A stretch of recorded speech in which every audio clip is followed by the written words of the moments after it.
दोस्तों नमस्कार। मैं सुमन चंद्र भारती। आप सभी का हमारे YouTube मंच पर स्वागत है। आज मैं बात करने जा रहा हूँ चीफ इलेक्शन कमिश्नर और इलेक्शन कमिश्नर की नियुक्ति के विषय पे। जैसा कि आपको मालूम है, आज राज्यसभा में chief election commissioner and election commissioner की नियुक्ति से संबंधित जो विधेयक है वह आज राज्यसभा में पेश किया गया। इस विषय पे आने से पहले बात कर लेता हूँ 3 दिन जो संसद भवन में लोकसभा में अविश्वास प्रस्ताव के ऊपर जो चर्चा हुई, बहस हुआ, उस विषय पे 2 मिनट बात कर लेते हैं। अविश्वास प्रस्ताव पेश किया गया था रंजन गोगोई, कांग्रेस के सांसद हैं, उनके द्वारा, और 8 अगस्त से 10 अगस्त यानी कल तक 3 दिन इस पर चर्चा हुई, बहस हुआ। सत्ता पक्ष की तरफ से लोकसभा में रंजन गोगोई, राहुल गांधी, अधीर रंजन चौधरी, ये सारे जो वक्ता थे, मनीष तिवारी, ये वो सारे वक्ता लोग अपने पक्ष को रखे। और सत्ताधारी दल के तरफ से यानी एनडीए की तरफ से निशिकांत दुबे पहले वक्ता थे। उसके बाद फिर स्मृति ईरानी और फिर होम मिनिस्टर अमित शाह, और आखिरी दिन प्रधानमंत्री मोदी जी का भाषण था। और यही तय एक नियम भी है कि अविश्वास प्रस्ताव पर आखिरी दिन जो सरकार का मुखिया होता है, सदन का जो नेता होता है, प्रधानमंत्री, वह अपनी बात रखते हैं। जब सत्ता और विपक्ष दोनों अपनी बातें रख लेते हैं, तब लास्ट में फिर सदन के नेता प्रधानमंत्री लास्ट में अपनी बात रखते हैं। 8 तारीख को चर्चा शुरू हुई अविश्वास प्रस्ताव पर। राहुल गांधी 9 तारीख को बोले हैं। करीब 37 मिनट का उनका भाषण था, और 37 मिनट के भाषण पर वह मणिपुर के मुद्दे पर ही केंद्रित रहे ज़्यादातर।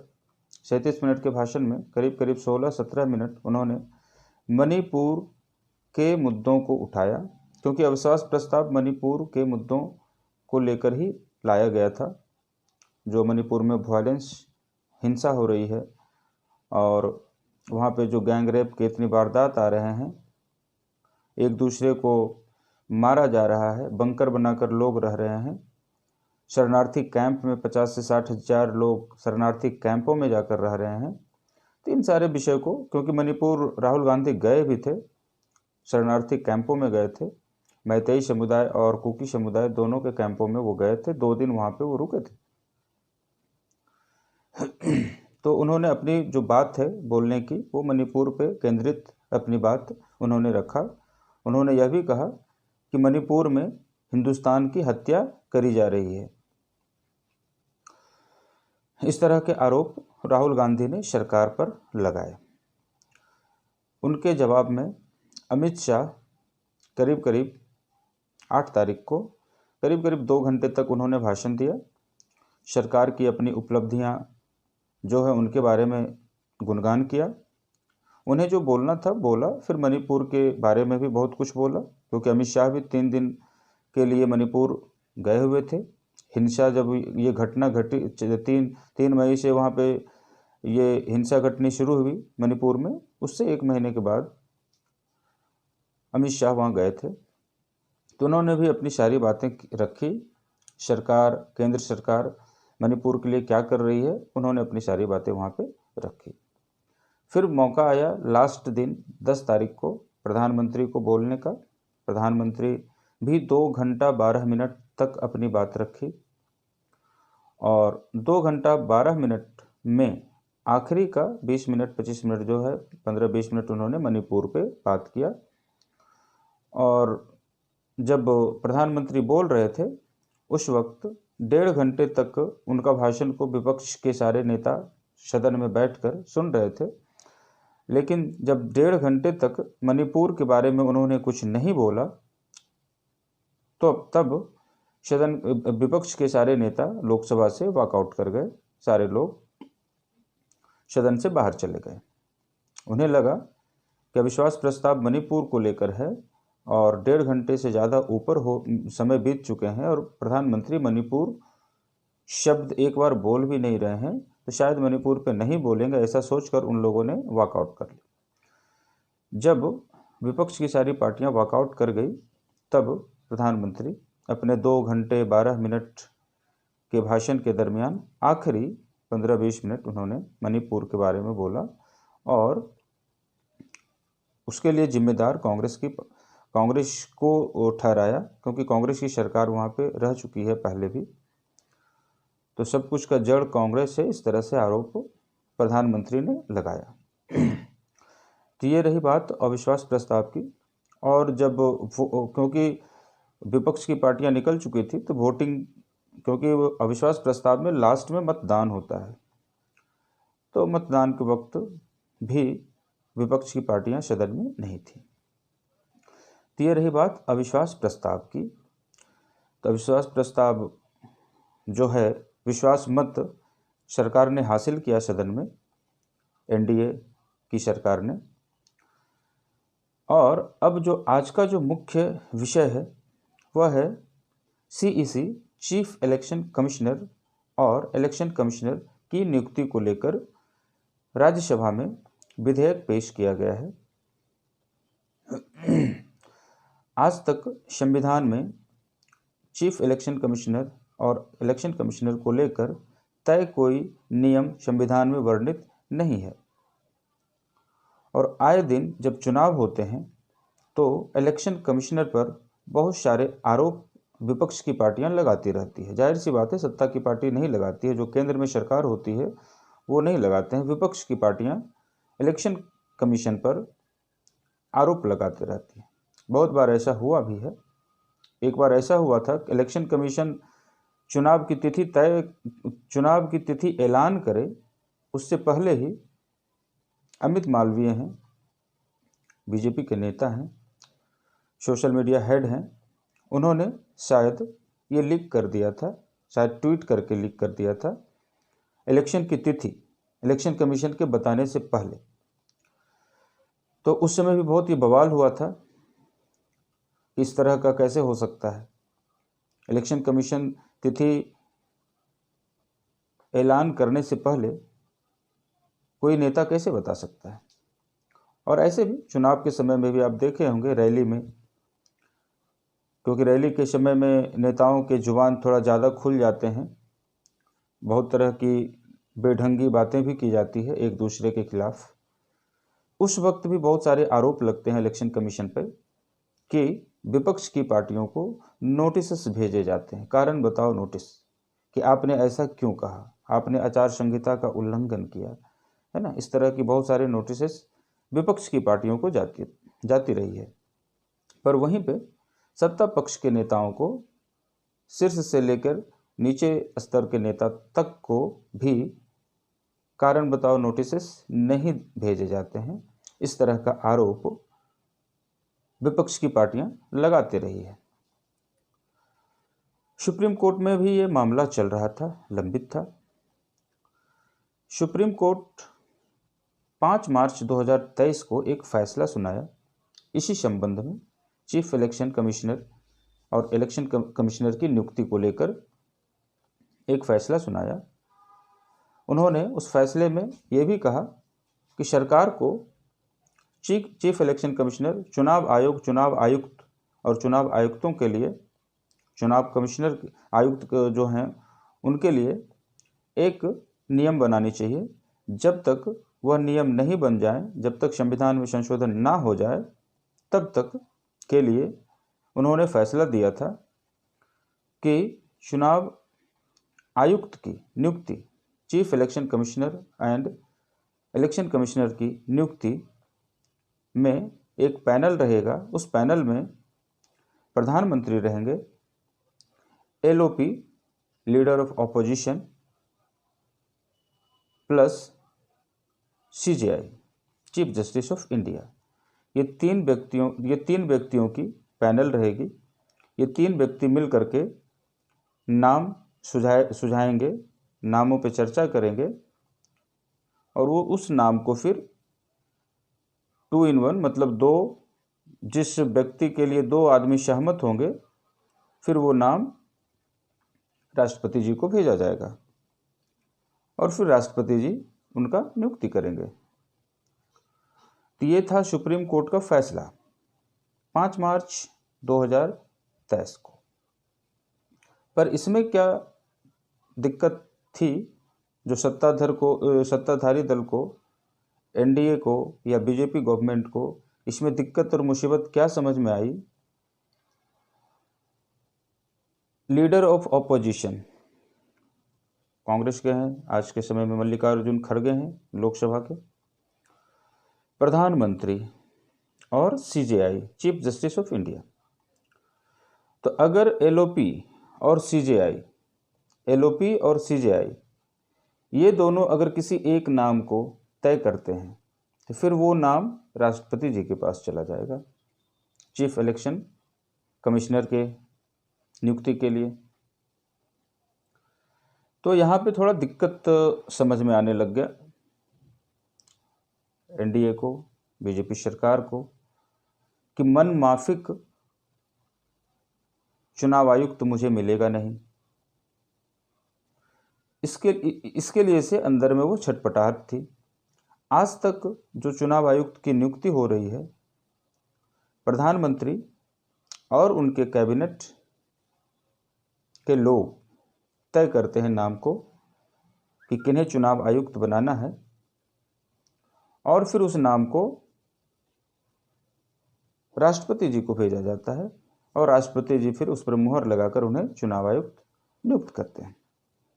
जब ये फैसला आया था दोस्तों, ये फैसला बहुत ही अच्छा लगा था कि चलो, पर्सनली मैं ये सोचा कि चलो अब तो ये झगड़े और फसाद कम होंगे कि कोई किसी के ऊपर आरोप लगाते रहेगा। विपक्ष की पार्टियां सत्ता पक्ष पे आरोप लगाते रहती है कि चुनाव आयोग हमारे साथ दोहरा व्यवहार कर रहा है।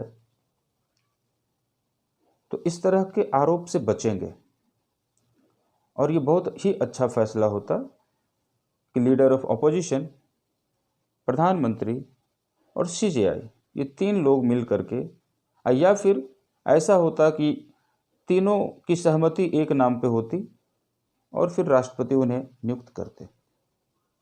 पर वही सिलसिला चलता रहता तो ये मुफीद होता सत्ता पक्ष के लिए। पर सुप्रीम कोर्ट, क्योंकि ये बातें बहुत दिनों से चली आ रही है कि चुनाव आयोग का गलत तरीके से उपयोग किया जाता है सत्ताधारी दल के द्वारा। जो केंद्र में सरकार होती है वो चुनाव आयोग को गलत तरीके से उपयोग करती है। चुनाव आयोग की भूमिका पर हमेशा सवाल बना रहता है। तो इसको लेकर सुप्रीम कोर्ट जो फैसला दिया था, वह फैसला हद तक मुझे बहुत अच्छा लगा था। पर शायद सत्ताधारी दल को ये फैसला अच्छा नहीं लगा, नागवार गुजरा। इसके लिए से उस फैसले में से CJI को निकालने के लिए ये विधेयक लेकर के आया गया। और आज के जो CJI हैं सुप्रीम कोर्ट में, शायद सत्ताधारी दल को वो सूट नहीं कर रहा है। खैर, उस विषय में मुझे जाने की ज़रूरत नहीं है। जो तथ्य है उसी तथ्य पे मैं आज आपसे बात कर रहा हूँ। तो उस विधेयक में है क्या? आखिर कानून बनना है तो CJI मतलब चीफ इलेक्शन कमिश्नर की नियुक्ति कैसे होनी है, तो उनमें कौन कौन शामिल होने वाले हैं उसके बारे में मैं आपको बताता हूं। जो विधेयक में है उसमें प्रधानमंत्री रहेंगे, LOP लीडर ऑफ ऑपोजिशन प्रधानमंत्री मोदी जी, आप आसानी से समझिए, प्रधानमंत्री मोदी जी। दूसरा LOP leader of opposition Lok Sabha में है मल्लिकार्जुन खड़गे जी, 2 आदमी। और तीसरा कैबिनेट नेता होगा जिसे प्रधानमंत्री जिसका नाम लेंगे, मतलब कैबिनेट रैंक का कोई भी लीडर होगा जिसे प्रधानमंत्री चाहेंगे। ठीक है, तो ये 3 लोगों की पैनल रहेगी। इससे क्या हुआ कि सीजेआई को आउट किया गया और उसके जगह पे लाया गया सरकार के ही कैबिनेट लीडर, और वो भी जिसे प्रधानमंत्री चाहेंगे। आप अच्छे से समझेंगे। इससे पहले वाला जो फैसला था जो सुप्रीम कोर्ट ने दिया था, जिसमें प्रधानमंत्री रहेंगे ही, लीडर ऑफ ऑपोजिशन रहेंगे ही, और तीसरा व्यक्ति सीजेआई रहेंगे जो कि न्यूट्रल होते हैं। एक सत्ता पक्ष से प्रधानमंत्री, विपक्ष से लीडर ऑफ ऑपोजिशन, और तीसरा न्यूट्रल व्यक्ति रहेगा जो कि chief justice of India supreme court का था। ये फैसला कितना खूबसूरत था, पता नहीं सरकार को ये पसंद क्यों नहीं आई। अब जो विधेयक पेश किया गया है राज्यसभा में, ये मानसून सत्र का आखिरी दिन था, ये विधेयक पेश किया गया है। हो सकता है शीतकालीन सत्र में ये विधेयक पास हो जाए और ये एक कानून का शक्ल ले ले।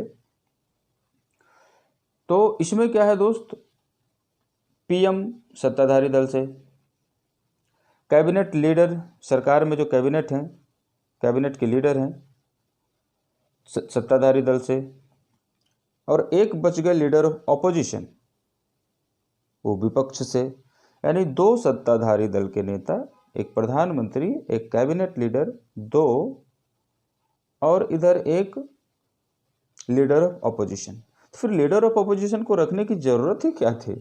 जरूरत ही नहीं थी।